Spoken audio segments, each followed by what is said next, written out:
Tonight, the Obama administration going south fast. Can it save itself? That is the subject of this evening's Talking Points memo. Headline right now, the IRS scandal could be worse than Benghazi as the president fires IRS Chief Stephen Miller.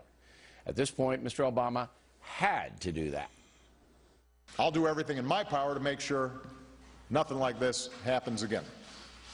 By holding the responsible parties accountable, by putting in place new checks and new safeguards, and going forward by making sure that the law is applied as it should be, in a fair and impartial way.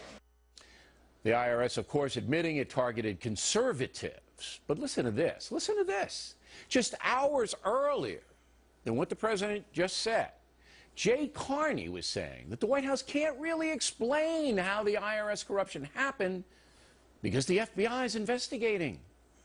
I cannot, obviously, comment on the investigation that the Attorney General announced the other day. What I can say is that the President believes that the conduct reported in the IG's review is inappropriate, it is wrong, and there needs to be consequences for that conduct. All right, so Miller gets thrown out. But how many times are those guys going to use that ruse? That's what they said about Benghazi. An investigation is going to sort it all out. The terrorists would be brought to justice. Then nothing happens. So can't we get details about the IRS admittedly abusing its power because there's an investigation? We can't know generally how that happened? Come on. The agency admits targeting conservatives. So please give us some indication of how that could possibly happen. It doesn't hinder the FBI. All this chaos is putting an enormous amount of pressure on the executive branch, as the president's not going to get anything done until he himself addresses the scandals in detail. Again, telling us how these things happen in order to guide the White House along. Here are some questions that President Obama should answer at tomorrow's press conference. Question 1. It's crucial. Who decided that Ambassador Susan Rice should go on 5 Sunday talk shows? As you know, I'm a simple man. It's a simple question. Who decided to send her out there? Here's a follow-up. Emails released today prove that CIA Deputy Director Mike Morrell signed off on Ambassador Rice's talking points, even though they were proven wrong.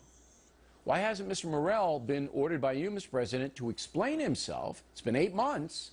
When his boss, David Petraeus, is on record as being uncomfortable with blaming the attack on a video? And why hasn't Morrell been fired like Miller? Second question. The U.S. had armed teams in Libya on the night Ambassador Christopher Stevens and 3 other Americans were killed by terrorists. Why didn't those teams help the ambassador? Very specifically, why didn't they help? Next question. When exactly, Mr. President, were you convinced the Benghazi attack was generated by organized terrorists and not by a spontaneous mob?